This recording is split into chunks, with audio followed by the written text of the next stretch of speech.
Teman-teman hebat, tahukah kalian mengapa kita butuh makanan?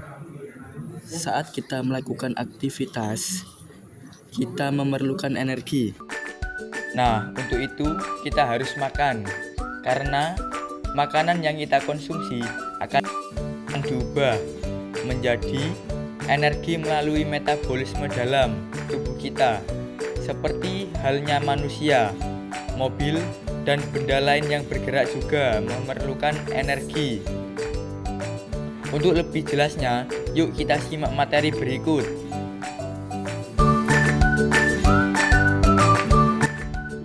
Assalamualaikum warahmatullahi wabarakatuh. Semangat sehat, semangat belajar. Anak-anak hebat, bagaimana kabarnya? Semoga anak-anak semua dalam keadaan sehat. Anak-anak, kali ini kita akan membahas tentang energi dan perubahannya. Sebelum mulai pembelajaran kali ini, mari kita berdoa sesuai agama masing-masing. Berdoa mulai. Selesai. Semoga dengan doa yang kita panjatkan, ilmu yang kita pelajari kali ini dapat bermanfaat. Amin. Tujuan pembelajaran setelah mempelajari materi ini, anak-anak diharapkan mampu menelaah konsep energi dan usaha, menjelaskan macam-macam sumber energi, serta menjelaskan perubahan energi.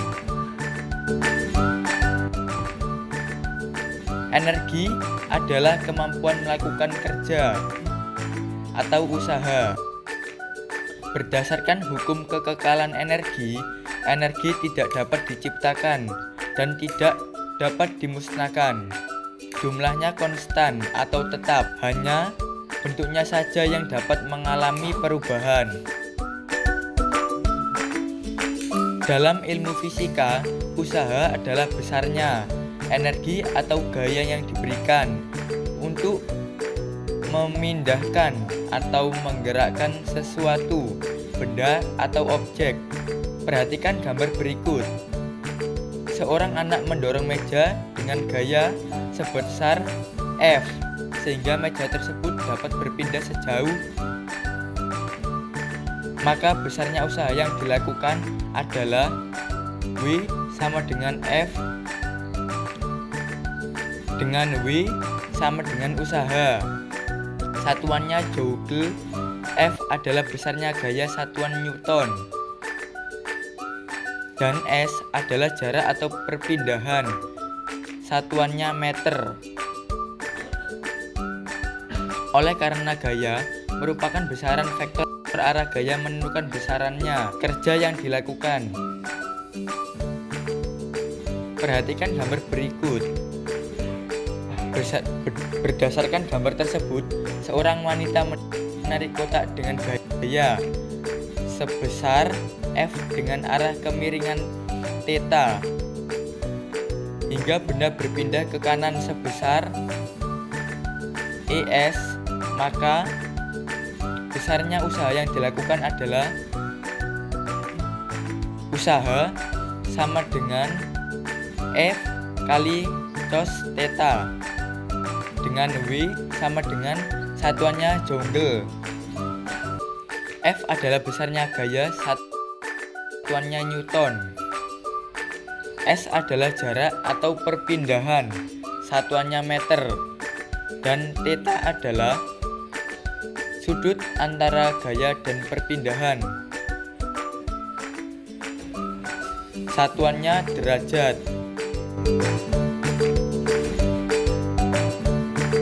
Bentuk atau macam energi yang ada di bumi itu bermacam-macam. Yang pertama adalah energi mekanik. Pada energi mekanik dikenal hukum kekekalan energi mekanik yang menyatakan bahwa pada suatu sistem yang terisolasi, gaya-gaya yang bekerja hanya gaya yang bersifat konservatif, sehingga jumlah energi, potensial, dan energi kinetik selalu konstan atau tetap. Hukum kekekalan energi mekanik dinyatakan sebagai EM EP ditambah EK. Dengan EM energi mekanik satuannya joule, EP sama dengan energi potensial satuannya joule, dan EK sama dengan energi kinetik satuannya joule. 1. Energi potensial.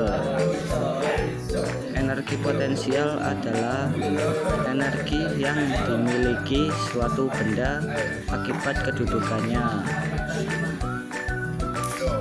Sebuah bola yang berada pada ketinggian H memiliki energi potensial sebesar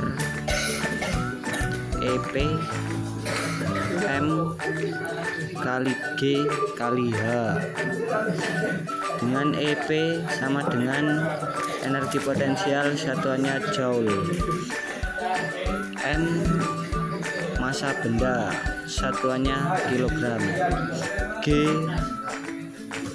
percepatan gravitasi satuannya meter per sekon kuadrat, dan H sama dengan ketinggian satuannya M atau meter. 2. Energi kinetik. Energi kinetik adalah energi yang dimiliki suatu benda karena terjadinya perpindahan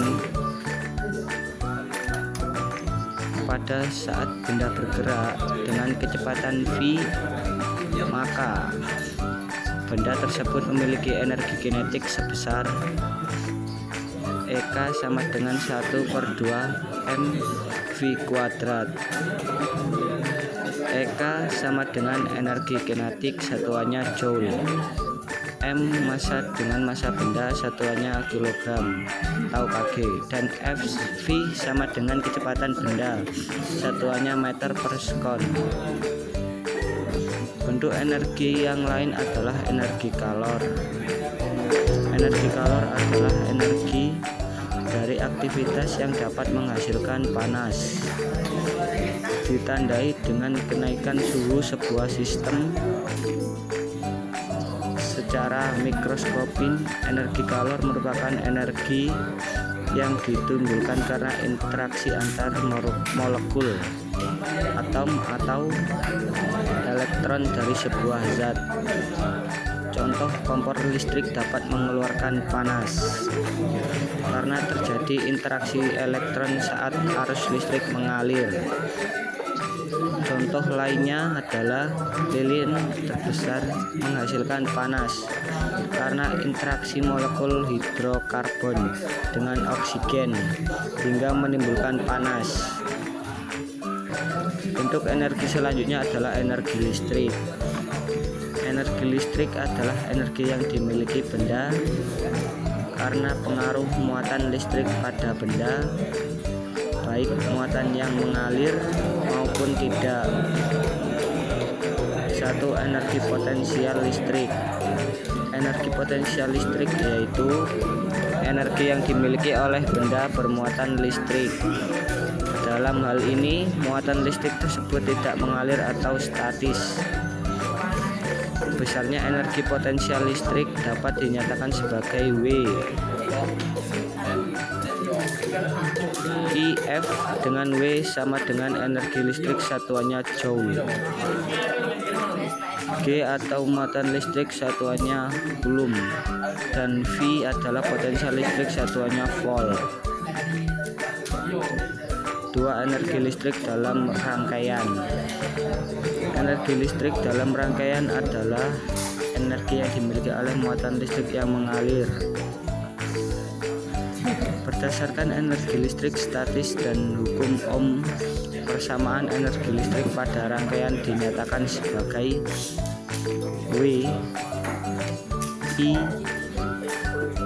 R kali T dengan W. Energi listrik satuannya joule.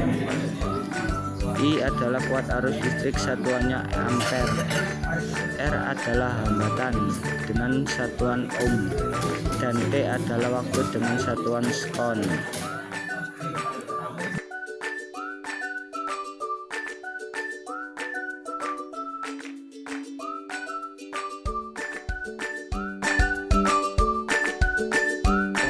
Energi kimia.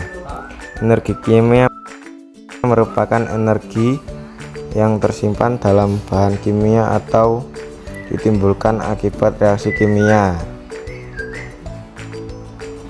Contoh energi kimia yaitu makanan, bahan bakar, akumulator, dan baterai.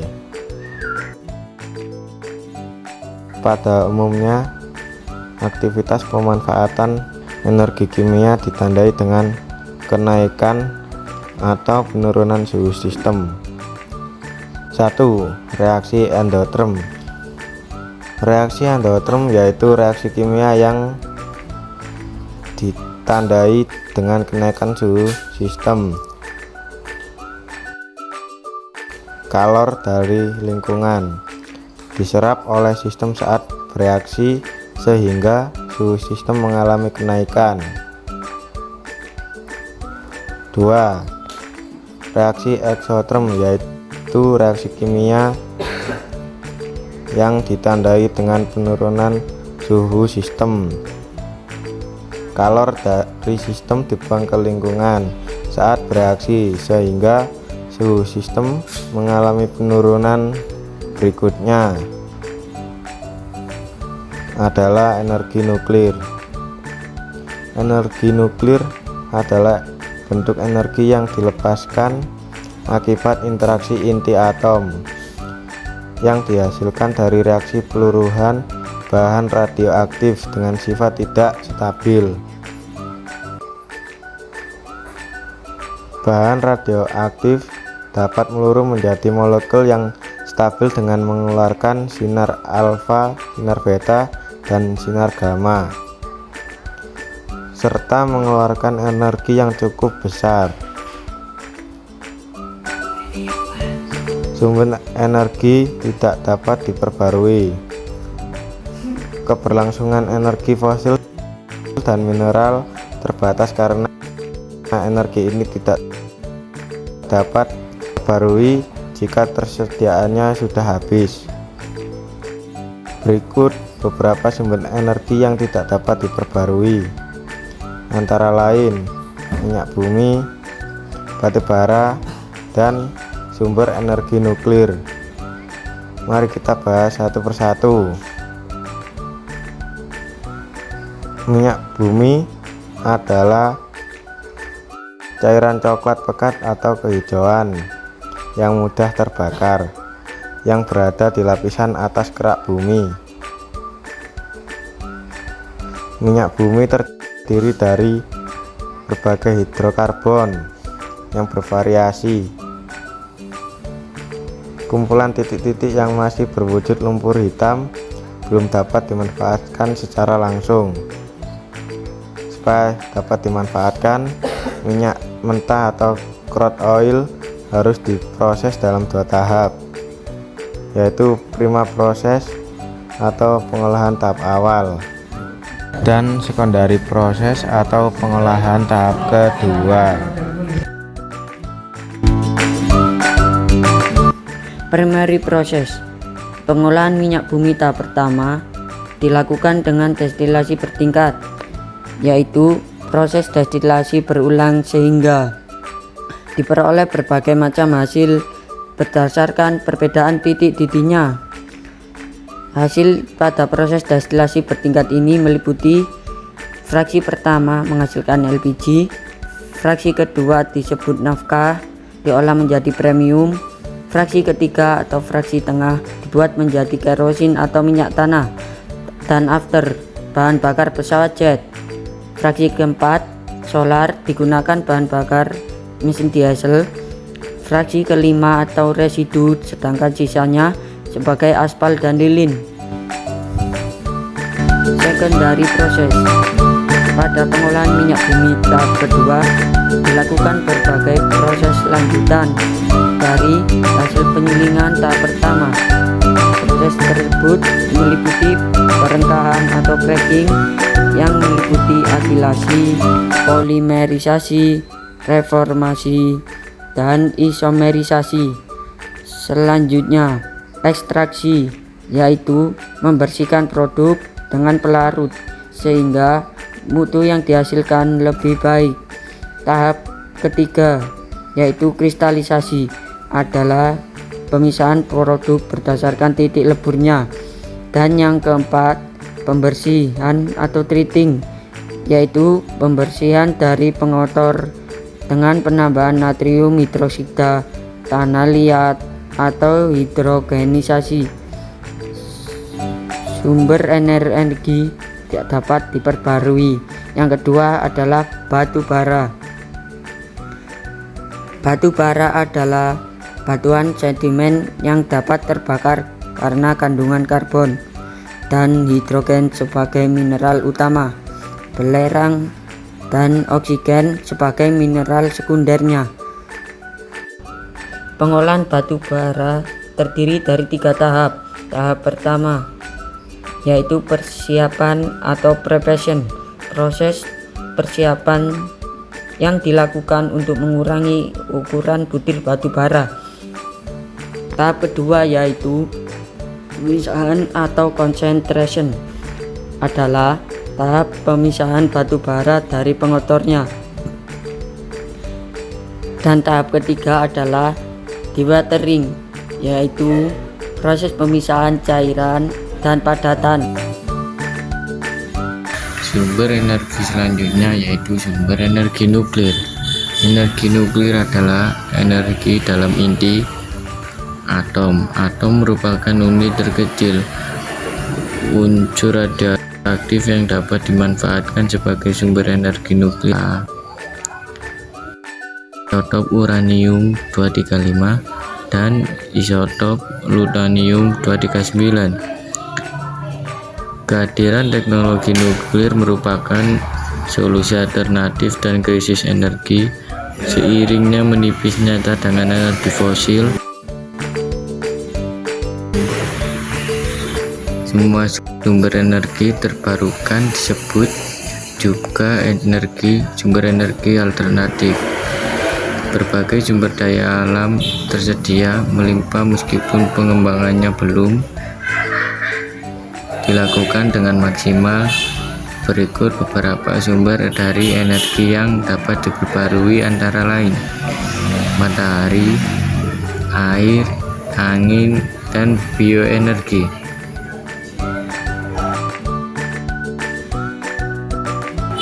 Perubahan energi. Energi bersifat kekal, tidak dapat dimusnahkan tetapi akan selalu berubah seiring proses yang menyertainya. 1. Perubahan energi mekanik. Energi mekanik dapat dikonversi menjadi energi bentuk lain supaya dapat dimanfaatkan untuk keperluan yang sesuai. Contoh dari perubahan energi mekanik adalah generator AC dan generator DC. Generator adalah alat yang berfungsi merubah energi gelap menjadi energi listrik. Perubahan energi kimia adalah pada aki dan batu baterai. Contoh perubahan energi listrik adalah motor listrik, lampu listrik, dan pemanasan listrik.